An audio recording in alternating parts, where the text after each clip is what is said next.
वाहिगुरु जी का खालसा वाहिगुरु जी की फतेह। वाहिगुरु ये फतेह महाराज गुरु गोबिंद सिंह जी महाराज जी ने बख्शा है वाहिगुरु सबको वाहिगुरु। तो एक बॉन्डिंग में दिखाने जा रहा हूँ वाहिगुरु, हिंदू सिख का bonding Waheguru. Vicky Thomas Singh, Jagdeep Singh Waheguru. अब इस तरफ वाहिगुरु एक Avinash Mahapatra Waheguru, Sikh historian north east के वाहिगुरु, पूरे इतिहास में वाहिगुरु जो इन्होंने अपना प्रॉपर सेवा किया है वाहिगुरु, उनके वाहिगुरु कुछ शब्द इस स्थान को लेके और मंगू मठ स्थान को लेकर वाहिगुरु गजेंगे वाहिगुरु। इनके पीछे जो संगत दिख रही है वो इस पुरातन स्थान वाहिगुरु, पुरातन स्थान गुरुद्वारा बौली मठ साहब के सारे सेवादार गजेंगे अविनाश महापात्रा। वाहिगुरु जी का खालसा वाहिगुरु जी की फतेह।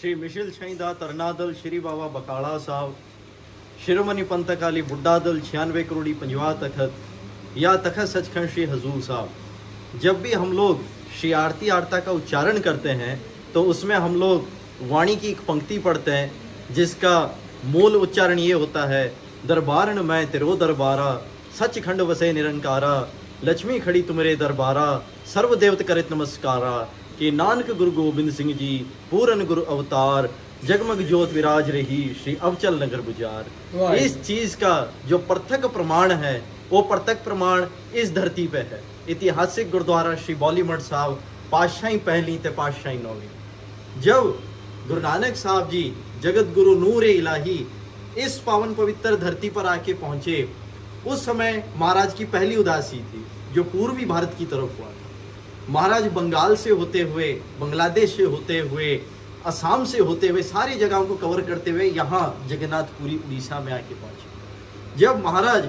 मंगू मठ साहब जो कि इस समय में एक पंथ बिछोड़ा स्थान है, जब वहाँ पे महाराज उनका रिहाइश था तो राजा जी जाके महाराज से बेनती किए, कहते महाराज जी रथ यात्रा का समय है तो यहाँ पे पीने के लिए सारे जल खारे हैं, आप हमारे पुरी के निवासियों के ऊपर में कृपा कीजिए। तो उस टाइम में जो सिस्टम था वो ये था, तो पुरी के सेंटर से भी लोग यहाँ इंटीरियर को जाते थे दया नदी से पानी लेने के लिए, या तो अपने घरों के पीछे में गड्ढा खोद के वहाँ तालाब बनाते थे जहाँ बारिश का पानी स्टोर होके रहता था और उसी पानी को यूज किया जाता था। तो गुरु नानक साहब की कृपा से महाराज यहाँ आके पहुंचे और भाई मर्दाना जी को हुक्म किए कि यहाँ पे खुदाई किया जाए। तो जैसे ही खोदते हुए यहाँ पे कुआं बनाया गया और वहाँ पे जल प्रकट हुआ तो महाराज ने अपने चरण डाले उसमें, तो वो सज गया अमृत। क्योंकि जिस जल में महाराज के चरण छो प्राप्त हो वो कभी भी जल नहीं हो सकता, वो अमृत है। तो ये जो अमृत यहाँ पे है, ये पूरे श्री जगन्नाथपुरी के शहर में पूरा एंटायर रेडियस में ये इकलौता ऐसा बौली है जिसका अमृत मीठा। इसके अलावा यहाँ पे 6वीं पातशाह मीरी पीरी दे मालिक जगत गुरु तन तन साहिब श्री गुरु हरगोबिंद साहब जी महाराज ने भाई अलमस्त जी को भेजे कि गुरु नानक नाम लेवा स्थान जितने भी हैं पूर्वी भारत में उसको सारे के सारे जीर्णोद्धार करवा कर आप वापस पंजाब आइए। तो वो जब यहाँ पे आके पहुंचे उन्होंने भी यहाँ महाराज का जो मंजी साहब बना था उसका जीर्णोद्धार किया। फिर उनके बाद 9वें पातशाह सगल सृष्टि दी चादर धर्म दे राखे जगत गुरु तन तन साहिब श्री गुरु तेग बहादुर महाराज जी यहाँ पे पधारे। और आज जो स्ट्रक्चर आप यहाँ देख रहे हैं जो कि आज के डेट में रेनोवेशन भी किया गया है, लेकिन वो पुरातन हिस्टोरिकल जो हेरिटेज है उसको प्रिजर्व किया हुआ है। क्योंकि ये जो हेरिटेज है ये गुरु बख्शी हेरिटेज है, इसको आप गुरु 9वें पातशाह जी ने सजाया है। इस करके हम लोग इसको चोट ना पहुंचाते हुए मौजूदा समय में इसके ऊपर में पहरा देते हैं जागती गुरमत महापुरुष जो हमारे पुरी में इस ऐतिहासिक गुरुद्वारा बौली मठ साहब पातशाही पहली ते पातशाही नौवीं ते गुरुद्वारा आरती साहब यादगारी स्थान के जो मुख्य सेवादार हैं, उड़ीसा सरकार के सरपरस्ती में उनको इस जगह की सेवा संभाल दी गई है, जिनका नाम है संत बाबा शमशेर सिंह जी। ऐसे महापुरुषों की चरण में दास का कोटन कोट नमस्कार है कि जिन्होंने महाराज की चरण छो प्राप्त स्थान को आज सेवा संभाल करके यहाँ पे संभाले रखे हुए हैं। पीछे में आप देख सकते हैं जो बौड़ी साहब है, गुरु नानक साहब ने जो अपने हुक्म से जिसकी खुदाई करवाई थी, उस बौड़ी साहब में जो 38 पौड़ियां हैं वो जपजी साहब के साथ उसका एक बहुत बड़ा कोऑर्डिनेशन बनता है। क्योंकि जब भी हम पुरातन हस्तलिखित स्वरूपों में जाते हैं तो वहाँ हमें वाणी का नाम श्री जपजी साहब नहीं मिलता, वहाँ पे हमें वाणी का नाम मिलता है श्री जप निशान। इसका मतलब गुरु नानक साहब की निशानी है।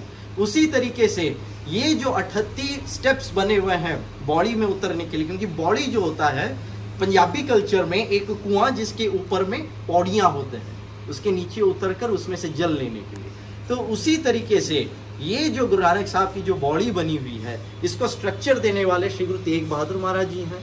और यहाँ पे जो 38 पौड़ियां बने हुए हैं, ये महाराज के जप निशान के परतक निशान है कि जिसके ऊपर में पौर्णमासी के दिन एक एक पौड़ी के ऊपर बैठ के जपजी साहब के एक एक पौड़ी का पाठ किया जाए और अंत में वो अमृत को छका जाकर अरदास किया जाए, तो डेफिनेटली कोई ना कोई गुरमत मर्यादा अनुसार उस अकाल पुरख श्री वाहिगुरु जी की कृपा प्राप्ति होगी। इसके अलावा जो इस जगह की जो सेवा संभाल है, जब तक संत बाबा शमशेर सिंह जी यहाँ उड़ीसा में पधारे नहीं थे, तो उस समय से लेकर अप टू बाबा जी के सेवा संभाल संभालने तक इसका जो सेवा संभाल है वो उदासीन संप्रदाय के महंत क्या करते थे, जिसका एक प्रत्यक्ष सिग्नेचर यहाँ बगल में बाबा श्रीचंद जी का जो आइडल है वो रखा गया है, उनका सिग्नेचर है।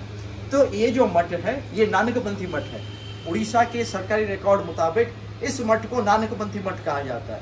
और मंगू मठ और बौली मठ ये दोनों इकलौते ऐसे मठ हैं श्री जगन्नाथपुरी के एंटायर रेडियस में, जो कि 150 के ऊपर मठ हैं इस धरती के ऊपर में जगन्नाथपुरी में। ये इकलौते दोनों मठ हैं जिसमें चवर सेवा की दात दी गई है।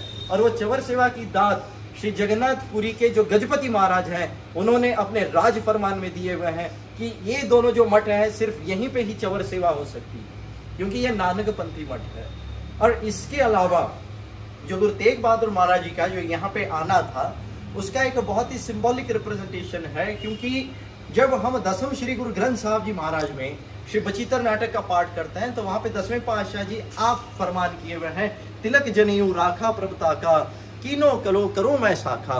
तो ये जो इसका जो प्रत्यक्ष प्रमाण है वो भी इस जगन्नाथपुरी से ही मिलता है, क्योंकि जब औरंगजेब ने दरुल इस्लाम का डिक्लेयर किया और तिलक और जनेऊ की रक्षा करने के लिए 9वें पातशाह जी आप अपना शीश भेंट किए, तो उस समय में औरंगजेब ने एक मुगल फरमान यहाँ पुरी के गजपति को भेजे, जिसमें साफ मेंशन था कि जगन्नाथपुरी में बौली मठ साहब, मंगू मठ साहब और पंजाबी मठ साहब, इन तीनों जगहों में जितने भी सिख हैं, जितने भी नानक नाम लेवा संगत हैं, उनको बीच सड़क में लाके उनका सर कलम करना शुरू कर दिया जाए।